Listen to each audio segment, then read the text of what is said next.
दोस्तों, टीएमसी नेता जहांगीर खान को 4 घंटे तक सड़क पर नंगे पैर घुमा घुमाकर माफी मंगवाना शुभेंदु सरकार को भारी पड़ गया।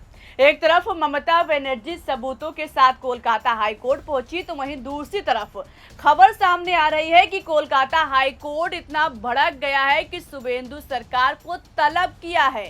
भरे कोर्ट रूम में ऐसी फटकार लगाई कि जवाब देने में जुबान लड़खड़ाने लगी। कोर्ट ने सीधा शुभेंदु सरकार को नोटिस थमा दिया।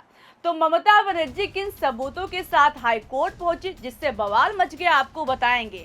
लेकिन उससे पहले जहांगीर खान की बेइज्जती करने के लिए कानून की धज्जियां उड़ाकर कैसे शुभेंदु सरकार के साथ साथ बंगाल पुलिस हाई कोर्ट में फंस गई, इसकी बात करते हैं। नमस्कार, मैं हूं शिवानी पांडे और आप देख रहे हैं 4 PM।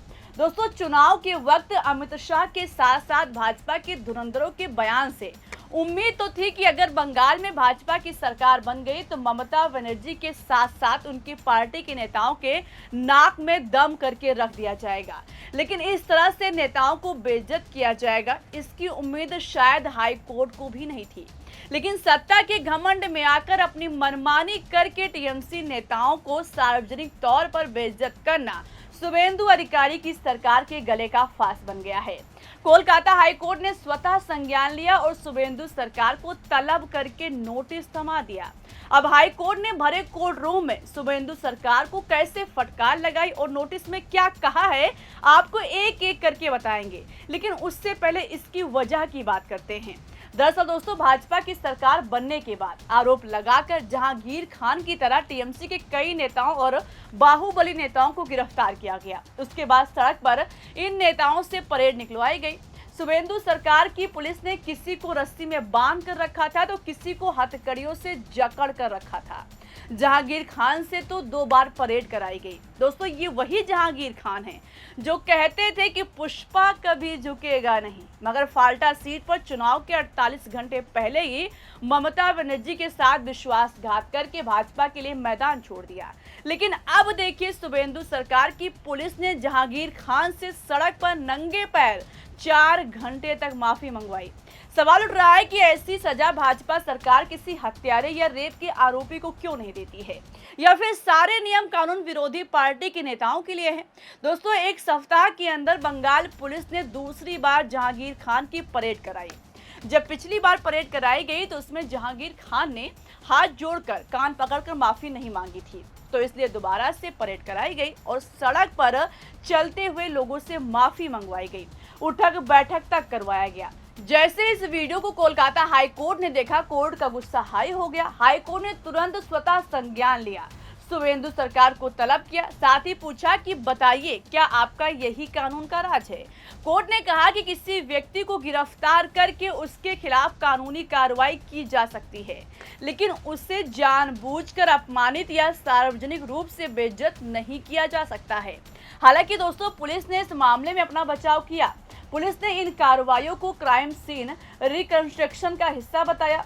पुलिस अधिकारियों का मानना है कि ऐसा करने से कुछ आरोपियों का भ्रम टूट जाता है। लेकिन कोर्ट का गुस्सा कम नहीं पड़ा। इस तरह की वीडियो को देखकर कोलकाता हाई कोर्ट का गुस्सा 7वें आसमान पर पहुंच गया। कोर्ट ने साफ साफ कह दिया कि अगर कोई व्यक्ति आरोपी या अपराधी है तो उसको गिरफ्तार किया जाता है। सरकार को गिरफ्तारी का अधिकार है, लेकिन किसी आरोपी की गरमत छीनने का अधिकार नहीं है। ऐसा कोई कानून नहीं है कि सार्वजनिक तौर पर जानबूझकर किसी आरोपी को बदनाम किया जाए।